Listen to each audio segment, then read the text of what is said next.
কেহারে বলে বাবা পেলিবা কেমনে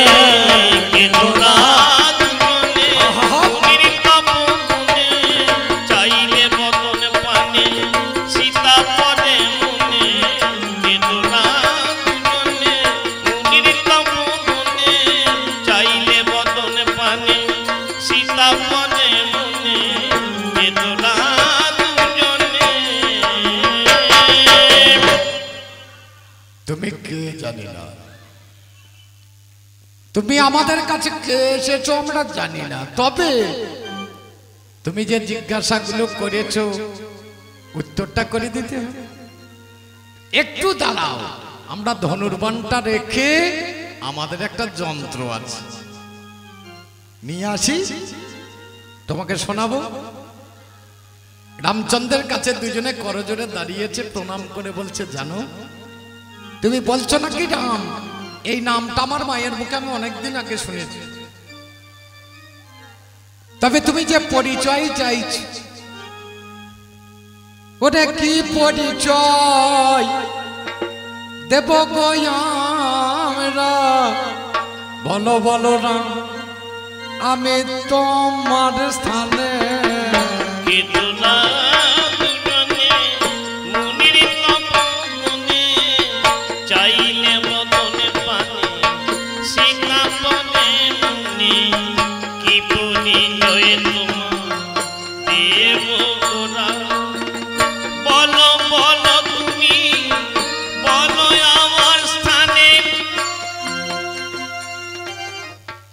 জিজ্ঞাসা করছে বলো তোমার বাবার নাম,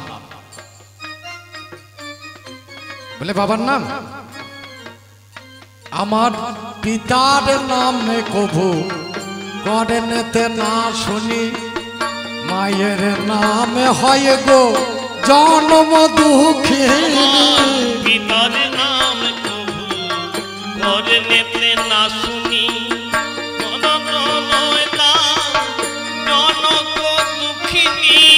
চোখে বহে পানি ওহে রঘুমনি, চোখে বহে পানি রঘুমনি, রাম নামে বলে মাতা অঝর বদনে,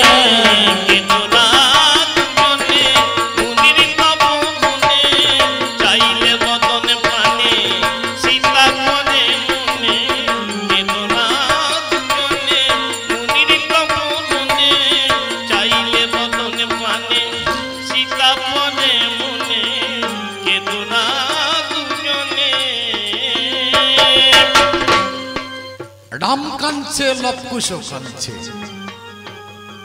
বলে বাবা থাকিস কোথায়,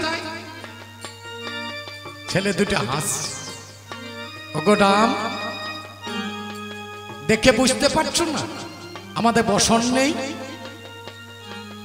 আমরা থাকি কোথায় এই জঙ্গলে, স্থান অভাবে মোদের বনে অবস্থান, বস্ত্রাভাবে মোদের বাকলে পরিধান, স্থান ভাবে মোদে বনে বাসস্থান, বসন ভাবে মোদে বরণে বাগচান, আমাদের থাকার জায়গা নেই যার জন্য আমরা বনে থাকি, আমাদের বসন নেই যার জন্য আমরা গাছের ছাল পরে আছি, কি খাই জানো বন ফল আমরা করি গো ভোজন,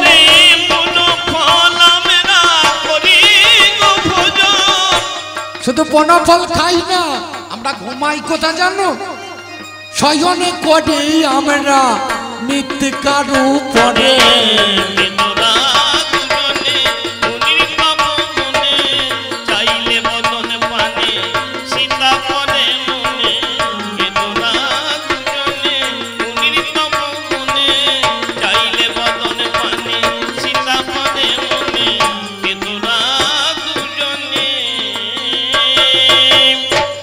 থাকতে পারলাম না, বাঁধা পড়ে আছি, আর থাকতে পারি না, নিরুপায় আমি মনে মনে ভাবি প্রভু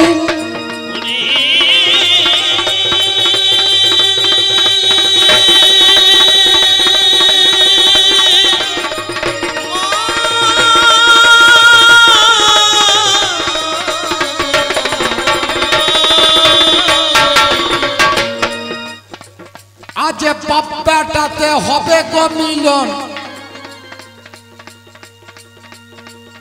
হঠাৎ দেখি টঙ্কার ধ্বনি বিদিত ভুবন। লব কোষে এক ধারে দাঁড়াইয়া গেল, অন্যদিকে প্রভু রামের রথেতে চাপিল। বাপ বেটাই মহারণ, আমি ডাকি প্রভু রাম। এ কেমন লীলা তোমার প্রভু ঘনশ্যাম। বুঝনা নারী মিটি মিটি আমি বাবা চাই। রামচন্দ্র এমনি আমার বানে মেরিয়ে দেয়। লব বলে ওরে দাদা এ তো হবে না, আমি দেবো বান ছেড়ে করি বিবেচনা। বানে বানে বানগুলো কেটে বাবা গেল। লবের মনে সেদিন আমার ভয় না জাগিল। রাম ছাড়ে বানে আমার লব ছাড়ে বান। বানগুলো কেটে কেটে হয় খান খান। ও বাবা রে রামচন্দ্র রাগ হয়ে গেল। ব্রহ্মাস্ত্র সেদিন বাবা যতনে জুড়িল। এই ছেলে জগতেতে রাখা তো যাবে না, সংহারে করিয়ে দেব করিয়ে বিবেচনা। আমি গণজোরে ডাকি প্রভু এ তো ভালো নয়। আজ পুত্র বধ হবে জানি রসময়। ও বাবা রে ব্রহ্মাস্ত্র রামে জুড়িয়ে নিল। লবে আমার দাদার কাছে যতনে বলিল। কুশ বলছে দাদা আমরা তার বাঁচবো না। কুশ একটু শান্ত আর লব একটু বেশি রাগান্বিত।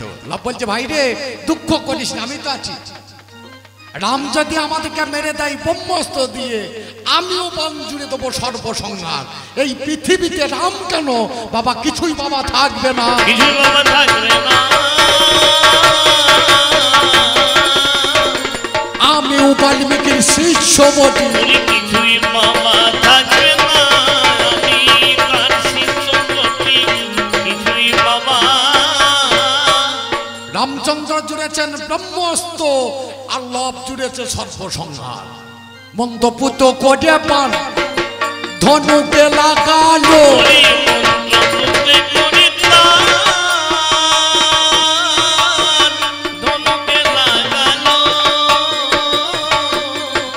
পাতাল থেকে বাল্মীকি উঠে চলে এলো। পাতাল থেকে বাল্মীকি উঠে চলে এলো। রাম তোমার ব্রহ্মাস্ত্র তুমি সম্বরণ করো।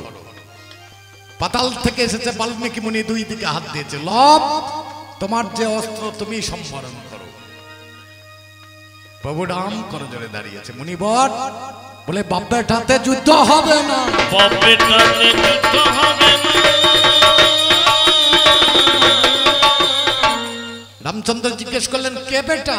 বলে দেখছো না লবকুশ তোমার নন্দ। তুমি জানো না তুমি অন্তর্যামী। আমি এতটুকু লিখতে পারিনি, যার জন্য পাতালে ধ্যান যোগে বসেছিলাম। বাপ বেটাই যে যুদ্ধটা রামায়ণে এখন লেখা পড়েনি বাবা, এবার আমি লিখবো।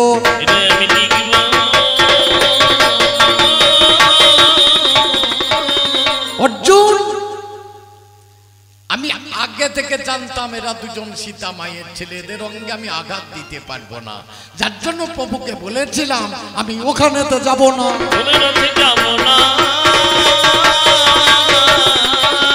আঘাত দিতে বাবাই আমি পারবো না।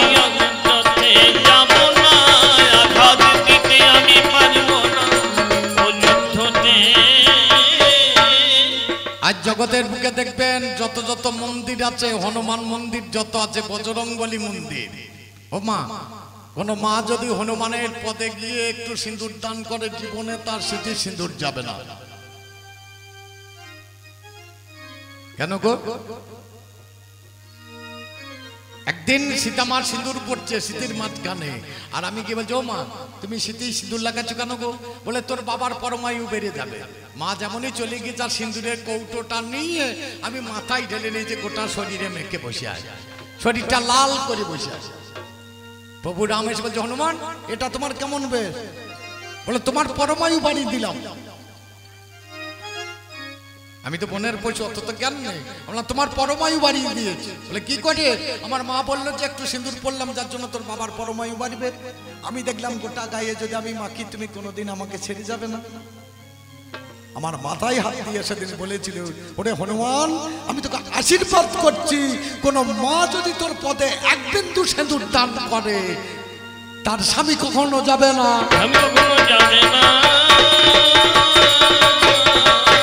তার স্মৃতির সিঁদুরই অক্ষয় থাকে, তার স্বামী কখনো যাবে না। স্মৃতির সিঁদুর অক্ষয় থাকবে, স্বামী কখনো। আমি কেন করি রাম নাম? ওই সেতু বন্ধের তীরে একদিনে লক্ষণের শক্তি ছেলে পড়ে, জানেন শুধু বলে। একদিন ঠাকুর লক্ষণ শক্তি ছেলে পড়ি, আমার প্রভু রাম লক্ষণের মস্তকটা কোলে করে নিয়ে খুব কাঁদছে।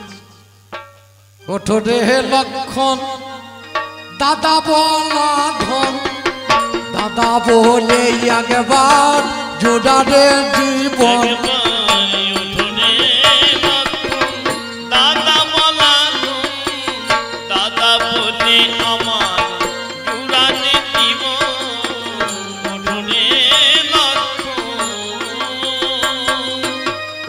আমার প্রভুর কান্না আমি সইতে পারি না।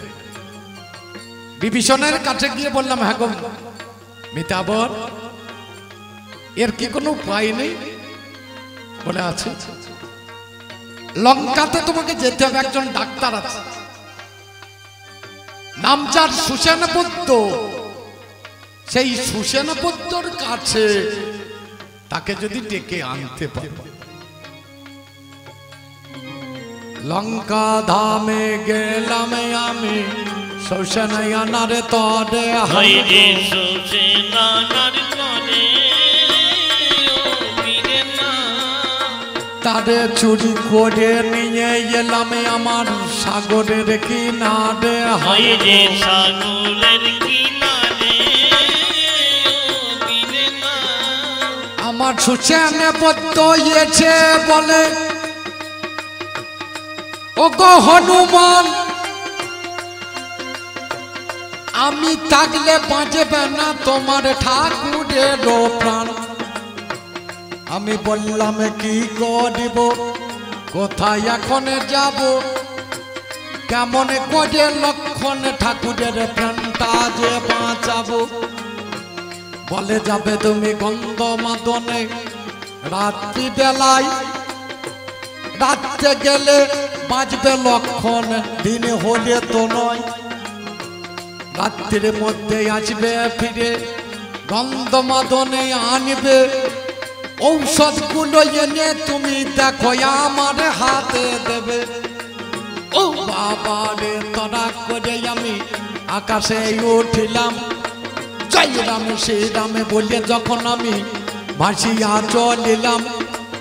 এক সরোবরে এক মণিবর তথায় বসে আছে, পৌঁছাইলাম তরা করে আমি সেই মনির কাছে।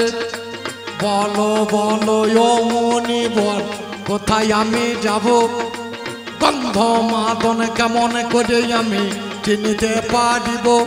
বলে এই সরোবরে তুমি স্নান করিয়ে নেবে বাছা, আমার কথা নাও। আমি স্নান করতে জলে নামলাম, দেখিলাম সভায় বাবা একটা কুমির জলের মধ্যে যতনেতে ছিল। আমার পদে ধরে ওই কুমিরটা টানিতে লাগিল।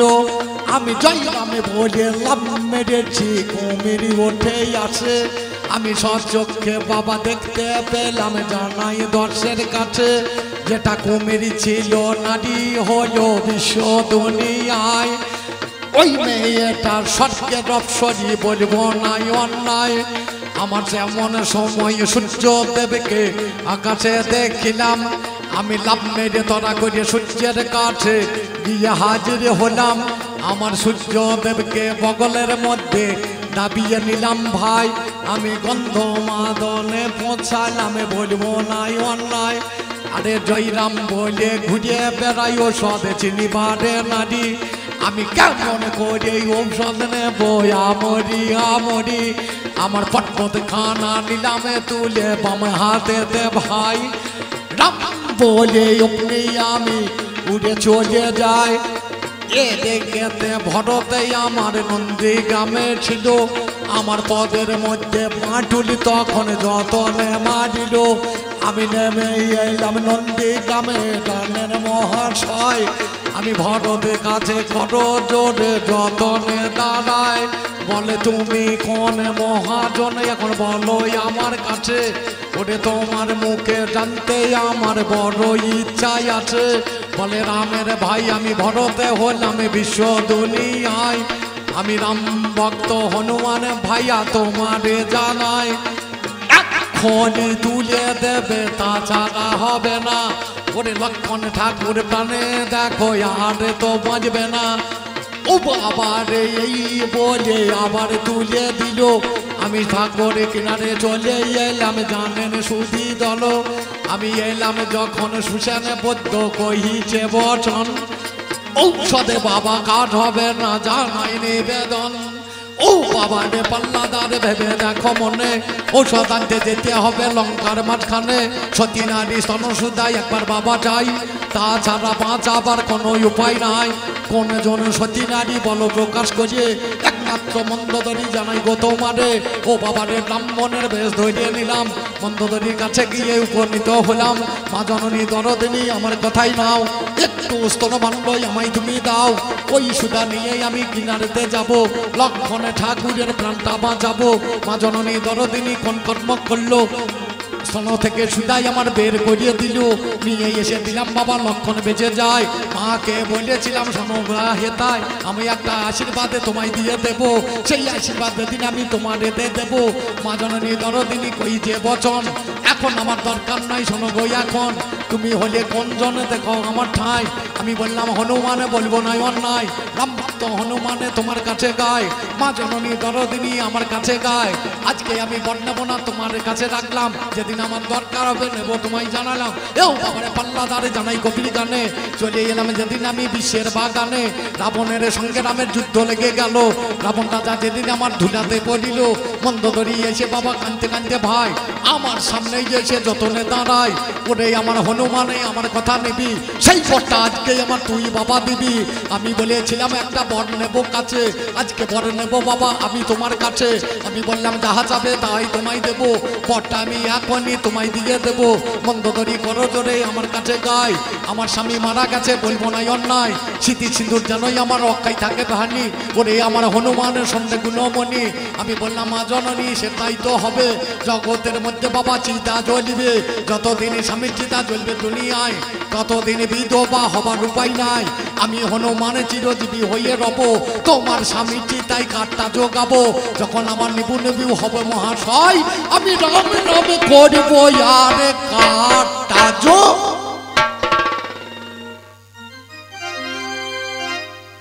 বসে আছি কেন ওই রাবণের চিতায় একটা করে কাঠ ভরি আর বসে বসে কি বলে জয় রাম সীতাপতি সুন্দররা সীতাপতি জয়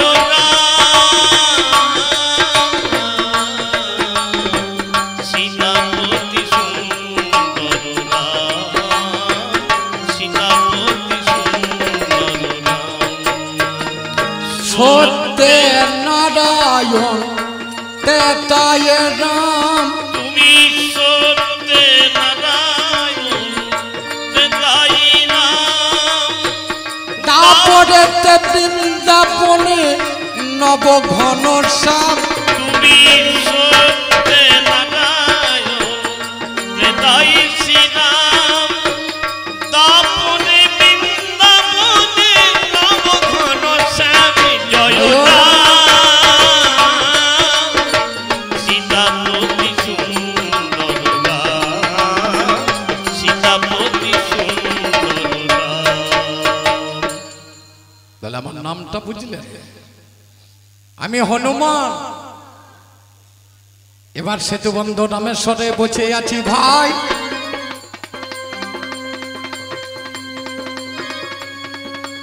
অর্জুনই এসে আমার কাছে দাঁড়া।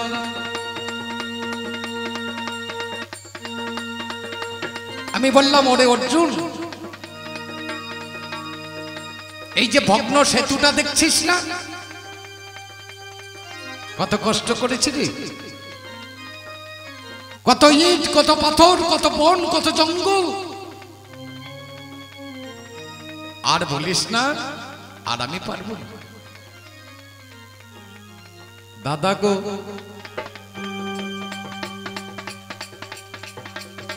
তোমাদের জ্ঞান তো ছিল না, যার জন্য সেতু বন্ধ করো বিবেচনা। আমরা ঠিক বলেছিলে ভাই, আমি তো পশু, আমার জ্ঞান থাকে। তুমি যে সেতুটা তৈরি করছো, আমি এক বানে সেটা তৈরি করবো, এক বানে সেটা তৈরি করব।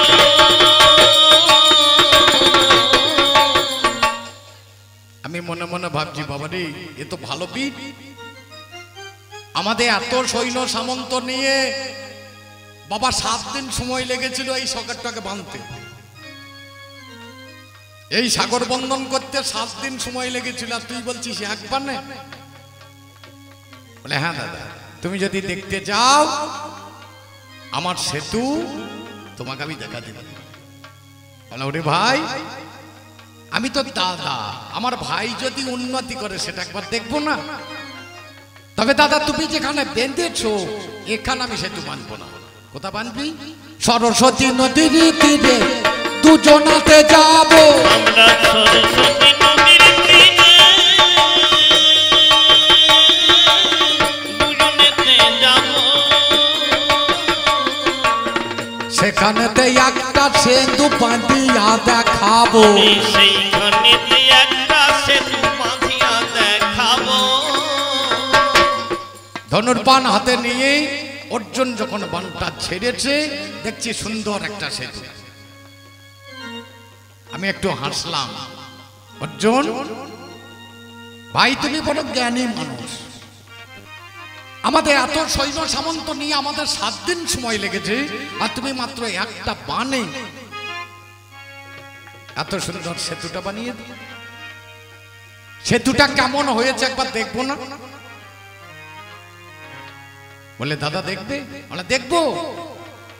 আমাদের এখানে যখন সেতু তৈরি হয়, সরকার প্রথমে একটা লরি চাপিয়ে দেখে সেতুটা থাকবে কিনা। ভাই, তুমি সেতুটা তৈরি যখন করেছো, ওই তোমার সেতুতে আমি উঠে একবার দেখবো।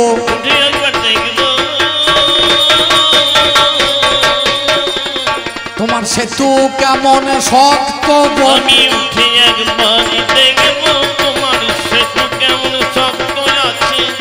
উঠে একবার। এবার জয় রামে বলে আমি লাভ মেরেছি ভাই, উঠে গেছি উপরেতেই আপনাদের জানাই। একাদশ রুদ্রমূর্তি অবতার আমার ধরা হলো। অর্জুনই আমার কাছে বলিতে লাগিল, দাদা তোমাকে আমি যে রূপে দেখছিলাম সে রূপ তো তোমার নাই। ভাই রে, সত্যযুগের মহাদেব সত্যি ছিল যে একদিনে বাবার বাড়ি সেজন গিয়েছে। স্বামী নিন্দায় সত্যি আমার দেহ ত্যাগ করে, ও বাবারে ভোলানাথে জটা দিল ছিঁড়ে। জটা থেকেই একটা ছেলের জন্ম হয়ে গেল, যার নামে বীরভদ্র, জানেন শুধু দল। বীরভদ্র করজরে প্রভুর কাছে যায়, প্রভু দেখি কি করবো বলো নাই আমায়, এক্ষুনি যজ্ঞখানা পণ্ড করিয়ে দিবি। ওরে আমার বাছা ধনে আমার কথা নেবি। সেদিন আমার সেই ছেলেটা যজ্ঞ পণ্ড করলো, পুনরায় এসে বাবা কাছেতে দাঁড়ালো। বলো দেখি ভোলানাথে আর কর্মই আছে, কি করতে পারি আমি আজ তোমার কাছে। শ্বশুরের মাথা কানাই এখন কেটে নিবি, তাহলে উচিত সাজা তাকে তুই দিবি। চুলের মুষ্টি ধরিয়ে সেদিন কোন কর্ম করলো, ও বাবারে মস্তকটা সেদিন কেটে নিল, মস্তকটা কেটে নিয়ে ফিরে চলে আসে, দাঁড়াইল সেই ছেলের শিবের ওই পাশে। এরপরে কি কর্মই আছে মহাশয়, সেই কর্ম করবই আমি বিশ্ব দুনিয়ায়। আগত তেতা যুগে রামচন্দ্র আসবে, তারে তুমি দাস হইয়া সেখানেতে যাবে, তোমার নামে হবে হনুমানে বিশ্ব দুনিয়ায়। একাদশে রুদ্র হবে, বলবো নাই অন্যায়, আমার বনে বলি আনে জগতেতে হবে, পঞ্চ মাতা তুমি লোককে দেখাবে। ও বাবারে এই কথাটা শুনিবারে পেল, অর্জুনের কাছে বাবা সকলেই কইল, ওগো আমার দাদা ভাই তোমার কাছে গায়, সে তুতে চাপো একবার, বলবো নাই অন্যায়। তারপরে আমি তখন উপরেতে গেলাম, এখানে সেখানে পাহাড় ভরে নিলাম, একাদশ মূর্তি আমি করেছি ধারণ। ওরে আমার অর্জুন ভাই মন দিয়ে শোন, একটা পথ সেতুর উপর যখন তুলে দিলাম, টলমলে করে সেতু দেখিবারে পেলাম। দ্বিতীয় পথ তুলিবারে রামে নামে করি, পথখানা চাপাইলাম আবরিয়া মরি। তৃতীয় পথ যখন তুলিবারে যায়, আর পদে দেওয়ার আমার ক্ষমতা তো নাই, দেখি তলা থেকে লাল জলে উঠে এলো ভাই। আমি মনে মনে ভাবি বাবা কোন কর্ম হয়, ধ্যান যোগে দেখে নিলাম এ তো হবে না। তলাই আছে ভগবানের শ্যাম কালো সোনা, কচ্ছপ রূপ ধারণ করিয়া তলাতে বসিল, আমার চাপে ভগবানের রক্ত বমন হলো। ও বাবারে পিছনেতে ফিরে এলাম আমি, ফিরে এসে নামলাম রে ওরে ফাল্গুনি। দাদা কেন নেমে এলে বলো আমার কাছে, সে কি ভালো নয় কথা নয় কমেছে। বললাম আমি ভাইয়া জীবনে আমার কথা শোন, সেতু তোরে মজবুদে হয় রে এখন। তোর তলাতে ভগবানের মুকুন্দ মুরারি, কচ্ছপ রূপ ধারণ করে আমরি আমরি। তোর সেতু ভেঙে যেত টিকে তো থাকতো না, তলাই বসে ভগবানে জানাই 16 আনা। আমার চাপে ভগবানের রক্ত বমন হলো, তাই আমি নেমে এলাম তুমি শুনে চলো। ও বাবারে কচ্ছপ রূপ পরিত্যাগ করে কৃষ্ণ রূপ ধরে নিলেন জগতের মাঝারে, কৃষ্ণ রূপে এসে কাছেতে দাঁড়ালো। ও কই আমার হনুমানে তুমি শুনে চলো, তোমার মতো ভক্ত দেখি জগতে আর নাই, তোমার কাছে সে কথাই আমি গেয়ে যাই। আমি বললাম ভগবানের ভক্ত তো হলাম না, ভক্ত হতে কোনোদিনই আমি তো চাই না। আমার থেকে বড় ভক্ত অর্জুন মহাশয়, অর্জুনের মতো ভক্ত জগতে আর নাই, যার সেতু রক্ষা করে ভগবানও যিনি, কচ্ছপের রূপে বাবা এসেছিলেন তিনি। তাই বলি অর্জুন ভাই তোর কাছে গাই, তোর মতো ভক্তই আমি জগতেতে নাই, তোর মতো ভক্ত ভাই দেখলাম না, তোকে আমি ভক্ত বলি করি বিবেচনা। অর্জুন বলে দাদাই আমার কথা নেবে, তোমার মতো জগৎ তোমার মতো ভক্ত নাই বিশ্ব বাবার নবে। আমি বলি বড় ভক্ত, অর্জুন বলে বড় ভক্ত, আমি বলি বড় ভক্ত, অর্জুন বলে বড় ভক্ত। বাবা দুইজন হাতে বড় ভক্ত গাই, ভক্ত হয়ে ভক্তের নিন্দা কবু নয়। আমি বললাম পশুজনী আমার জন্ম দেখো হলো, তবুই আমার ভাগ্য ভালো, ভগবানের চরণ বাবা দিল। কৃপা করিয়ে ভগবান রাম আমায় দাস করিয়ে নাই, যার জন্য রামের চরণে আমি দেখো পাই। ওরে অর্জুন তুই ভাই মানব জাতি হলে, রাজবংশে জন্ম হলো জানাই কথা বলে। তোমার সুন্দরে দেহ আছে, সুন্দরে বাড়ি আছে, সুন্দরে ঘর আছে, তোমার কাছে গাই, তোমার মতো ভক্ত হওয়ার সাধ্য আমার নাই। অর্জুন বলে দাদা ভাই একটু করো বিবেচনা, আমি হলাম মানুষ জাতি, ভক্ত হলাম না। তোমার নিচু কুলে জন্ম, তুমি পশু জনিতে গেলে, তবু দেখো ভগবানের ভক্ত তুমি হলে বড় ভক্ত বিশ্বের বাজারে। শোনয় গো দাদা ভাই জানাই প্রকাশ করে, আমি বলছি অর্জুনকে তুমি বড় ভক্ত, আর অর্জুন আমাকে বলছে তুমি বড় ভক্ত। বিষয়টা বুঝতে, আমি বলছি তুমি বড় ভক্ত, আর অর্জুন বলছে না না দাদা তুমি বড় ভক্ত। ভাই রে আমি ভক্ত হইতে পারি, পশুজনিত জন্ম হব ইচ্ছা থাকলেও বাবা বড় ভক্ত হবে না।